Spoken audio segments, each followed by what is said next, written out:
An Orchestra of Minorities, a novel by Nigerian author Chigozie Obioma, published in 2019, follows the story of Chinonso a Nigerian poultry farmer.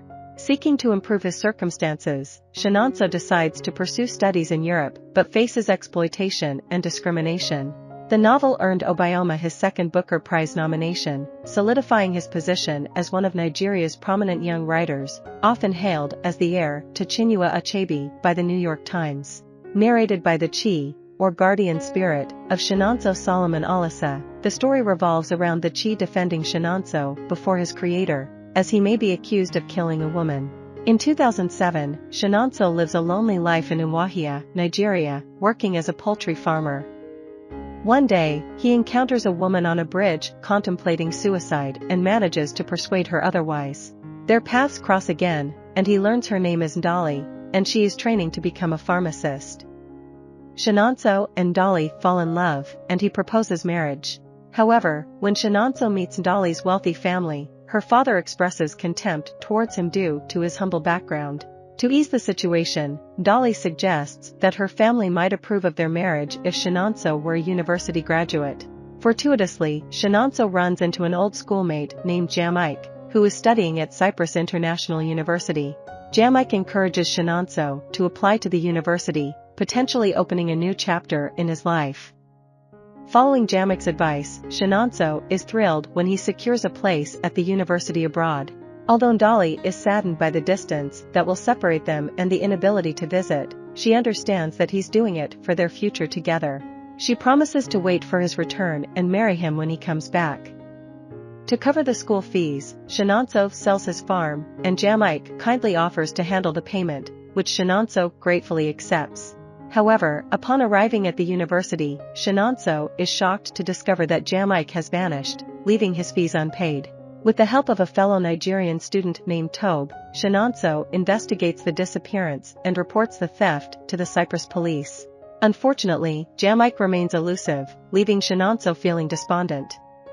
Despite this ordeal, he chooses not to inform Ndali about what transpired. In his search for Jamike, Chinonso meets Fiona, a German nurse living in Cyprus. Their encounter takes a flirtatious turn, leading Chinonso to visit Fiona's house. Things take a dark turn when Fiona's husband, Ahmed, arrives and attacks her. In a protective response, Chinonso confronts Ahmed, but the police arrive to find Fiona accusing Chinonso of rape, and Ahmed supports her false claim. During the trial, the prosecutor's racist arguments lead to an unjust conviction, and an all-white jury sentences Chinonso to prison. The following 4 years in prison are marked by suffering, including rape and physical abuse.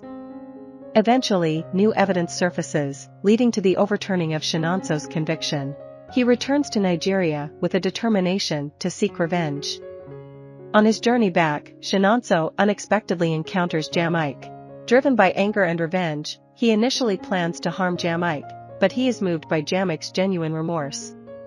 Jamike returns the stolen money and pledges to support Chinonso for as long as he lives.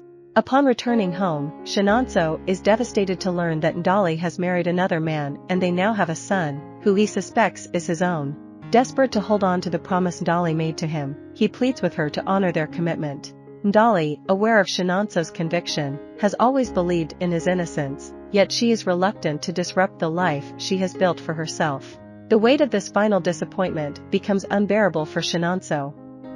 Overwhelmed and driven to madness, he sets Ndali's house on fire, believing it to be unoccupied. Tragically, Ndali loses her life in the fire.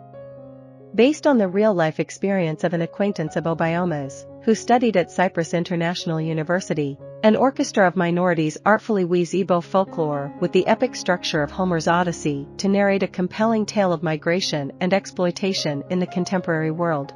Praised as a deeply original book by Kirkus Reviews and hailed as a rich, enchanting experience by Publishers Weekly, Obioma's second novel firmly establishes him as one of today's most thrilling young writers.